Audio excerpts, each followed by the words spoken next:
Right now, at 6:47 in the morning, you're standing at your kitchen sink with the faucet running, and there is a faint smell of chlorine rising out of the basin and a thin white ring of hardness scale where the water meets the drain, and your last water bill came to $86 for a household that uses around 82 gallons a day per person, every day, forever, billed automatically, withdrawn from your checking account before you ever taste a drop. Here is the number that changes everything: $40. That is what it costs to build a pipe that pulls between 8 and 12 gallons of clean water out of open nighttime air in summer humidity, without a pump, without a filter, without a wire running to it. My people, the Amish of Lancaster County, have been doing this since the 1890s, which is 6 generations of fathers showing sons in the dark before sunrise. The EPA, working under the Safe Drinking Water Act of 1974, made sure your county building inspector has no checkbox for it, and the Uniform Plumbing Code has no category for it, and the bottled water industry has no incentive to mention it in any advertisement you have ever seen on a screen.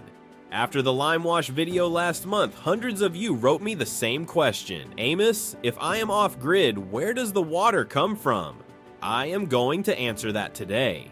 Last August at 4:30 in the morning, I drove out to my cousin Samuel Byler's farm outside Strasburg Township and stood beside a $40 pipe that was sweating cold in the August dark, and I watched a drop of water fall into a stoneware crock every 3 or 4 seconds. And I have seen this device my whole life, and it still stops me cold. If you already own a house, even on a small lot, this is for you. I am going to show you what was buried and how to build it yourself before the sun comes up tomorrow. I am Amos Fisher, and you are watching Amos Fisher Reveals. Subscribe so you never miss what the municipal water industry hopes stays forgotten. Let me take you back to that morning at Samuel's farm, because what I saw there explains everything that follows. The pipe stands 6 feet tall on a north-facing post behind Samuel's spring house, in the shadow of an old butternut tree my Uncle Reuben planted in 1962. It is 1 inch in diameter, galvanized steel, driven 4 feet down into a clay subsoil that holds 54 degrees year-round,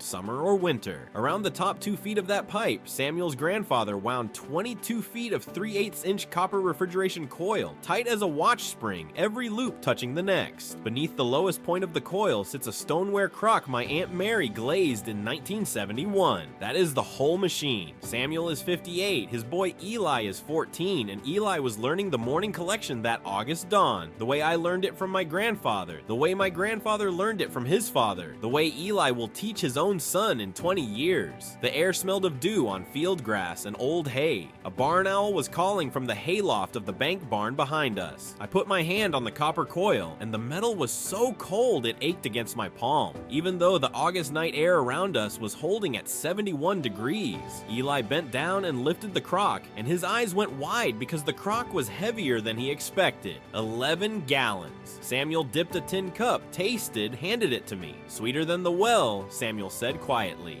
I have stood at that crock with 3 generations of Bylers. The pipe is older than I am. Eli is the 6th Baylor boy to lift it. In the family ledger, Samuel keeps locked in a cedar chest in Pennsylvania Dutch. The entry for 1893 reads Luftwasser Rohr, which means air water pipe, installed by his great-great-grandfather Jonas Byler in the spring of that year, the same spring my own great-grandfather was born. That $40 stack of pipe gave Samuel's family 11 gallons that night. The Lancaster Water Authority would have charged him for the privilege. Here is what makes this truly remarkable. The principle behind that pipe is not Amish. It is not even American. It is roughly 2,600 years old. Around 600 BC, on the Crimean Peninsula, in a Greek Scythian trading city called Theodosia, builders erected great conical piles of stone, some accounts describing them as 40 feet across at the base and 20 feet high, with the stones chosen and arranged for the maximum cold surface that night air could touch. A Russian forest engineer named Friedrich Tybald found the ruins of 13 of these structures between 1900 and 1915 and rebuilt one of them as an experiment in monitoring. His monitoring records, later cited by the International Organization for Dew Utilization out of France, describe a steady yield of water condensing out of nighttime air with no pump, no filter, no fire, and no moving parts of any kind. The physics is embarrassingly simple. Warm, humid night air touches a mass that has been kept colder than the dew point by its coupling to the ground. Water vapor gives up. It surrenders to gravity and to surface tension. It runs down the cold surface and collects at the bottom in whatever vessel you have placed placed there. That is the entire device. A pipe colder than the air pulls water out of the sky. The global bottled water industry is worth somewhere near $300 billion a year. It sells you the same water this pipe makes for free in a plastic bottle with a printed label at a markup that would have embarrassed my grandfather into silence. The Greeks did it. The Persians did it in their qanats and their ab-anbar chambers. My grandfather did it. And then the year 1974 arrived. The Theodosia stones did not stop at Crimea. The principle traveled across 2,000 years and 3 continents. In the Palatinate region of southwestern Germany in the 1600s and 1700s, Anabaptist farmers, the ancestors of my people, set iron rods and slate plates into the north-facing walls of their stone barns, and they caught the morning condensation in carved oak troughs that ran along the foundations. Old Swiss Mennonite records out of the Emmental Valley describe the practice in passing, though it was never written down as a manual because my people did not write manuals. They taught their sons. When Jacob Ammon's followers crossed the Atlantic starting in 1693 and reached Pennsylvania by 1737, they brought no books. They brought the pipe in their heads. My great-great-grandfather Jonas Fisher, born in 1844 in Intercourse, Pennsylvania, installed his first stack pipe before the Civil War ended. By 1881, Malin Yoder of Walnut Creek Township in Holmes County, Ohio, had installed the same device with one regional variation. Ohio nights are drier than Lancaster nights. Ohio needs more thermal mass to hit dew point, so Holmes County Amish wrap their stacks in cast iron and soapstone instead of galvanized steel and copper. The Lancaster water tastes softer on the tongue. The Holmes water tastes minerally from the soapstone contact. You can tell the county by the taste of the cup. A USDA Farmer's Bulletin from around 1906 in a passage on rural water supplies mentions what it calls dew traps in passing, without ever naming who built them or how they were constructed. We never wrote a manual, we wrote sons. My neighbor Levi Stoltzfus over in Bird in Hand has run his stack for 41 years without replacing a single part. His daughter Rebecca scrubs the copper coil once a year with cider vinegar warmed on the wood stove. That is the only maintenance the device has ever required. In summer humidity, the stack gives 8 to 12 gallons a night. In spring and fall, 4 to 6 gallons. In winter, the coil ices over and the family harvests the ice with a wooden mallet and melts it indoors on the stove, which yields 2 to 3 gallons a day in liquid form. The device has no pump, no motor, no electricity hum, no service contract, no monthly bill. The silence of it is the first thing a stranger notices when they walk up to it. A Penn State Cooperative Extension paper from the 1960s describes monitoring of rural Lancaster water sources and notes the persistence of what it calls passive atmospheric collection on Amish farms. Though the paper never recommends the practice to its English readers, the pipe is older than the township that tried to outlaw it, because in the 1920s and 1930s, the enemy began to arrive at the property line. Rural electrification came first, dragging wooden poles and copper lines across our pastures. Then the municipal water mains pushed out into Strasburg Township by 1938, and the trench diggers worked right up to the edge of Amish farms but stopped at the fence. Then mandatory tap-in ordinances were proposed at township meetings my grandfather attended in his black hat and his quiet refusal. The first time chlorinated municipal water came through a tap at an Amish neighbor's English in-laws house. My grandfather smelled it from the doorway and said it smelled like a swimming pool, and he would not drink from that tap for the rest of his life. In 1949, the Lancaster County Health Department was established by ordinance. The first sanitation inspectors arrived with clipboards and printed forms and questions my grandfather had no patience to answer. Here is where the story turns. The dew condenser was never disproven. It was never tested in a laboratory and found wanting. It was excluded by paperwork.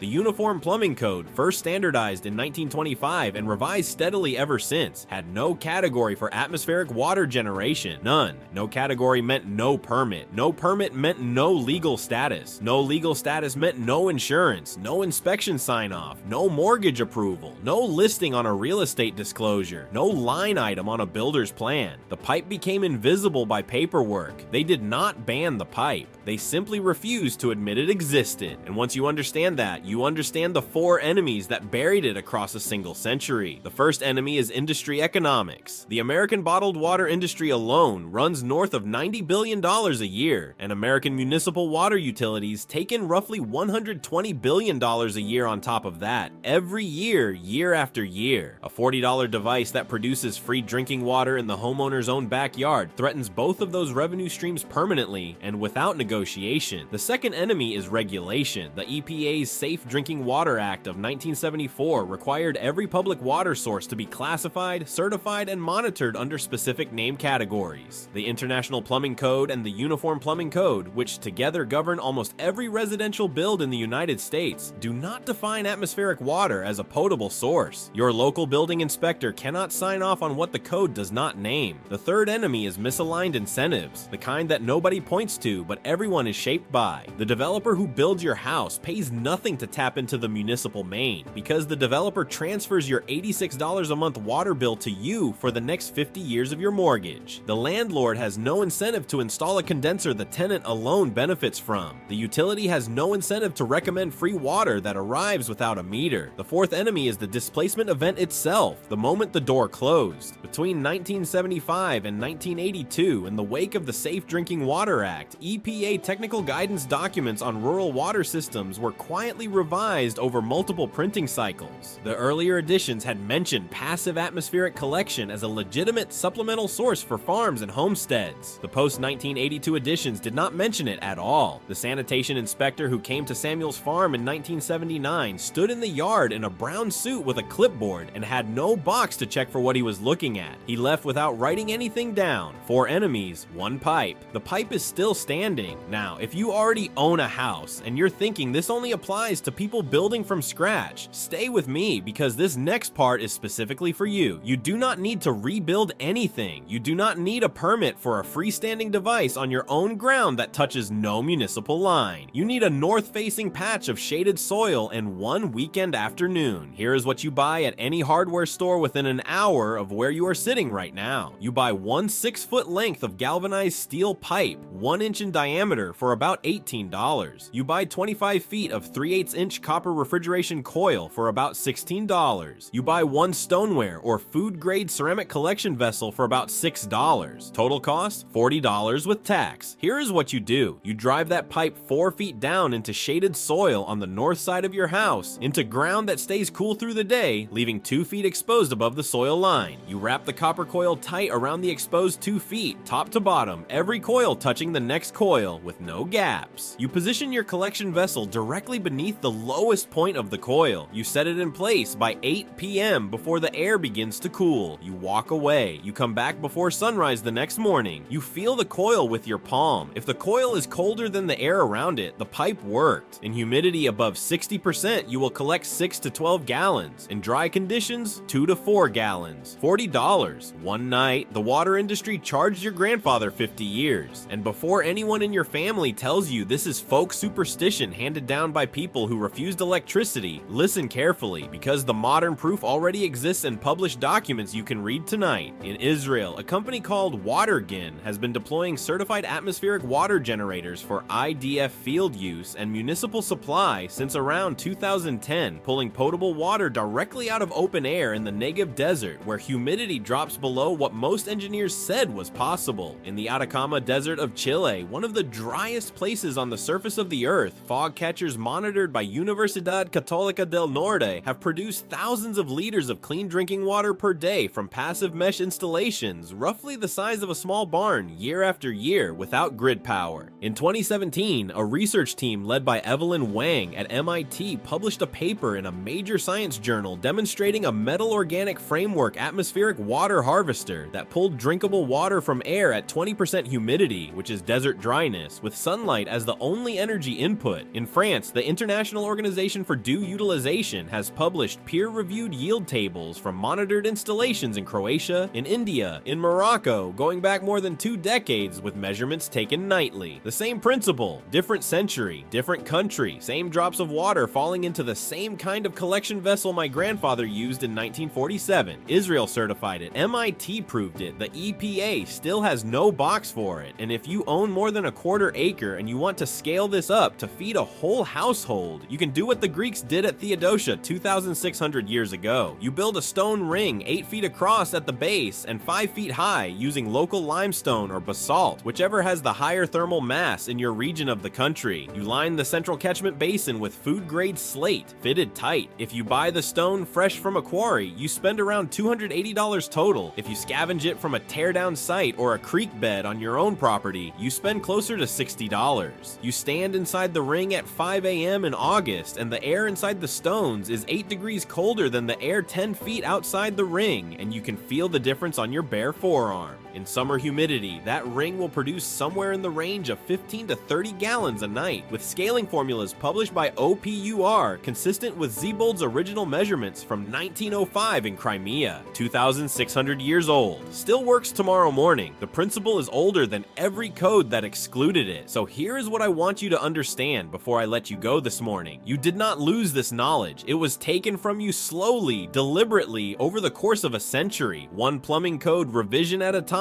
one bottled water commercial at a time, one generation of sons who were never taught what their grandfathers knew because their grandfathers died in towns where the water came from a pipe in the wall and no one asked where the pipe began. Now you have it back. The pipe at Samuel Byler's farm is 131 years old this spring. The copper coil is original to 1893. The stoneware crock was glazed by my Aunt Mary before I was married. The water still tastes sweeter than the well every morning in every season. Tell me in the comments below this video, what does your monthly water bill say this month, and what is the relative humidity where you live tonight? Because those two numbers multiplied across the rest of your life on this property will tell you exactly how much money this pipe could keep in your pocket every single year. If you're the kind of person who believes that real practical knowledge has been quietly pushed aside to protect someone else's profit margin, you already know what to do. Hit the subscribe button. Next week on Amos Fisher Reveals, I am going to show you the Amish root cellar that holds 55 degrees year-round on zero electricity, built for under $200 with materials you can buy at any hardware store, and I am going to explain exactly why the National Energy Conservation Act of 1978 and the appliance industry that lobbied for it made sure your builder forgot how to dig one. The pipe at Samuel's farm will work tomorrow morning. The EPA still cannot classify it. The water keeps falling out of the sky every night, whether anyone in Washington has a checkbox for it or not, and it has been doing that since long before the first plumbing code was ever drafted, and it will keep doing it long after the last one is forgotten.